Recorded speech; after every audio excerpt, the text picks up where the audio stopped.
So Krishna is an avatar of divinity in our world. So it is like God born as human being. That is Krishna. And then we have Narada.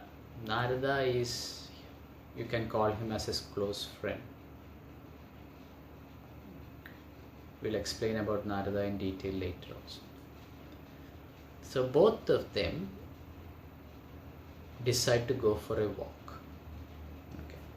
They wanted to go to the countryside. They wanted to go and see what is happening. So as they were going through the country roads, they saw a nice house, big house. Then Krishna goes like, oh, I'm thirsty. Can we just go and get something from there? And Narada goes like, okay. When Krishna is normally not thirsty, so suddenly when he's saying that he's thirsty, he's up to something. So Krishna is supposedly a very naughty person, right? So yeah, so there must be some naughtiness here. Okay, but anyway, he's my friend, so let me go and ask something for him. So they went to the house of the rich man. The rich man invited them. So in India it is like Aditi Devo Bhava. So a guest is treated like a god, right? So this is our philosophy in India. So the rich man invited them in, gave them food, milk, drinks, whatever they want. Okay. Treated them perfectly well, and their stomach is full and they're satisfied. And both of them leaves the house. When they leave the house, Narada is watching Krishna very closely. And then Narada asks Krishna, Krishna, are you happy? Then Krishna says like, okay, I am extremely happy. So then Krishna says like, okay, let this man's wealth double. Let this man's happiness double. I am giving him this boon too. Right? Whatever he has, it doubles. Wealth, money in whatever sense. Right? And Narada is very happy. Oh, at least Krishna didn't behave very naughty this time. Right? He's logical. The rich man gave him good food and drinks and whatever, and Krishna blessed him. Right? So Narada is happy, and then they walk again. After walking some distance, again what happens is there's a poor man's house, a small cottage like hut. And then Krishna goes like, I'm thirsty. So this is like 15 minutes back. Okay. So it's like 15 minutes back they had proper food and drinks and whatever. And suddenly Krishna goes again like, I'm thirsty. Then Narada goes like, aha, there is something odd here. Okay. Krishna, he's up to something. But to entertain Krishna, Narada said, okay, fine, let's go there. So they went to this poor man's house and asked the poor man, we are thirsty. So the poor man says like, okay, wait. He went to his cow and got milk from his cow. Nice warm milk. Okay, brought to Krishna and Narada and gave the milk to Krishna and Narada. And both of them drank the milk. Very tasty milk. Organic cow, right? So, very tasty milk. So then both of them goes out. Then Narada looks at Krishna. Okay, now what is this guy up to?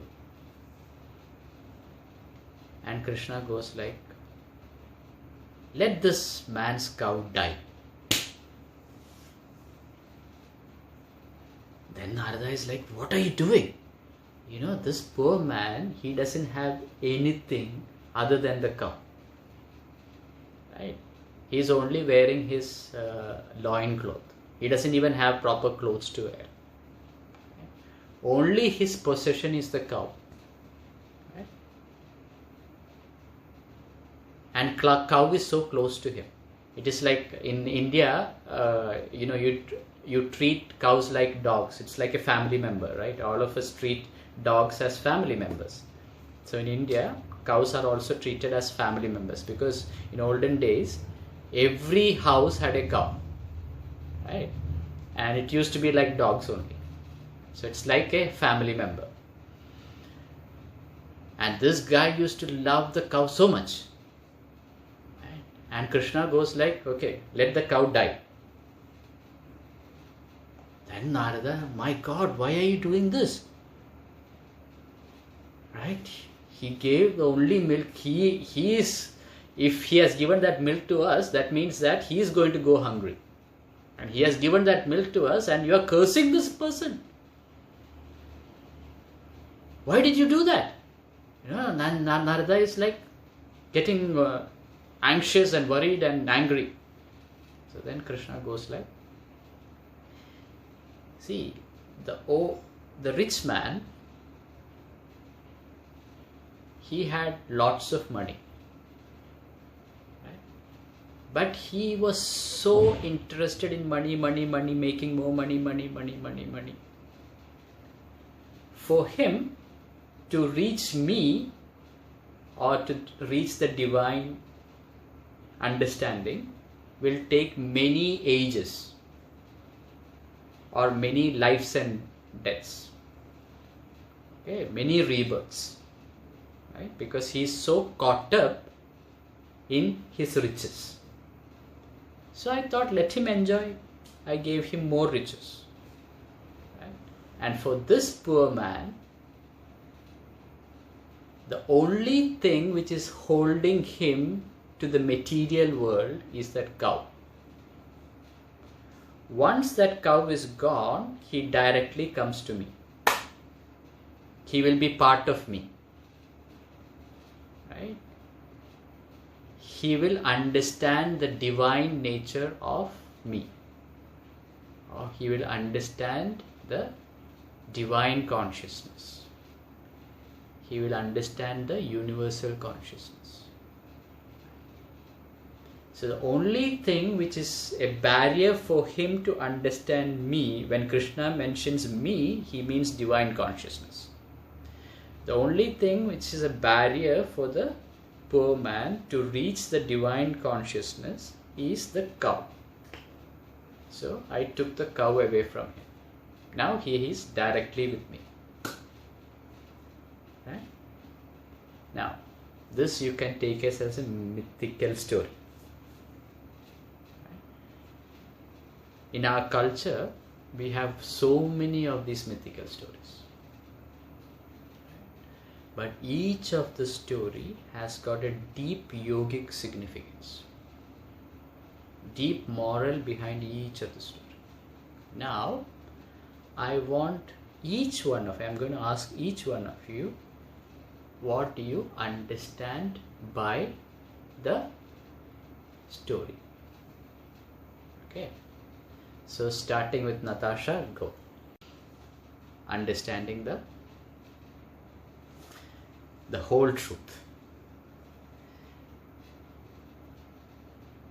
So this actually reflects in our lives these days. Sometimes what happens is that you are faced with situations which are beyond your control, right? And you think that it is extremely bad for you, and then you think that, okay, why is God taking, I only have this cup, right? I only have this position. Why did you have to take it away from me? I only love this person. Why did you take this away from me? Okay. We always have this question. But what happens, especially when you are in a yogic path, what happens is that sometimes what you think is a loss for you is a blessing in disguise. Right? You never realize that. So I will tell you about my own things. So I have been practicing yoga for more than 33 years. Never had a break. So this happened some 10 years back. So I've been, at that time, I was probably practicing it for more than 23 years. And I was very happy. Right? I was having a nice job. Okay, money was never a problem. So I never understood why people should meditate. Right? I was physically fit. I had no problem. Whatever I wanted was there. So I never understand why you have to meditate. And I hated meditation. I could not even meditate for 5 minutes. Right? I could do yoga, physical yoga for, what? I've been doing that for the last 23 years, no problem. I could do any physical yoga. You want me to stand on the hands or head or whatever, all of that I can do, no problem. Right? But meditation, no way. 5 minutes I cannot sit. And that is the time I started my business. In 2007, I started my business. And 2008, the recession hits. So what happens is that you have lots of money outstanding in the market. Money is not coming back. Okay, you have to pay salaries, all of that. Right? And then you realize that you are doing the best you can. Right? But your mind is like, when there is no money in the account and you have to pay salaries, your mind is like going like this, right? There's so many families depending on you, so you have to pay the salaries. So your mind, you don't know what to do. Then you start thinking, right? You have been practicing yoga for 23 years. Why am I not able to control my mind? Why am I not able to do that? Right? Then the question starts happening. You start questioning yourself. And that is the time I started meditation. I wouldn't be sitting here in front of you, okay, if it was not for that particular incident. So at that time, it was a very bad thing for me. And I was asking questions. But if I didn't ask those questions, I will be still only doing physical yoga today, not the spiritual or the mental. Right? So this is what the moral of the story is. Sometimes what happens is that to go beyond your normal way of life, something has to shake you up.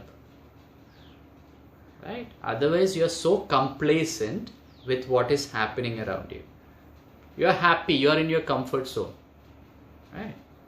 You don't want to find anything new. You ask a 10-year-old boy or a 15-year-old boy to sit and meditate. What is going to happen? It's not going to happen. Right?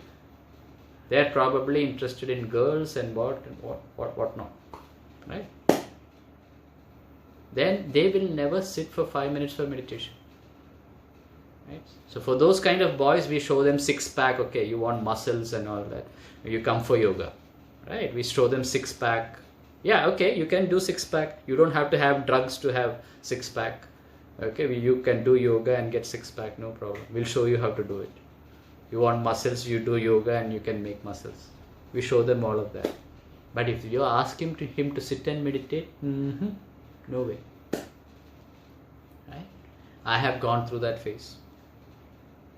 And all of us will go through this phase. Now, this is the deep moral behind the story. And this is what tomorrow you have to convey to every one of your students. When things are hunky-dory, you don't even feel like meditating. Right? Yeah, you have enough money, whatever you want, it is there around you. Why meditate? Why bother? I have friends in the US. Okay, they keep telling me, Mahesh, you meditate for 1 hour? What a waste of time. What a waste of time. Right? Why do you want to spend so much time? 1 hour for meditation. You can make so much of money if you do that for the next 1 year. 1 year, 1 hour, every day, if you do this, you will make $10 million. Right? This is what my friends tell me. Right? So this is the situation. When you have everything with you, whatever you want, you don't even think about God or you don't even think about meditation. But when you lose something which is very dear to you, right, that is the time you ask questions. You keep on asking questions. Why did this happen? And then the enquiry starts. Right? So this is the moral behind the story.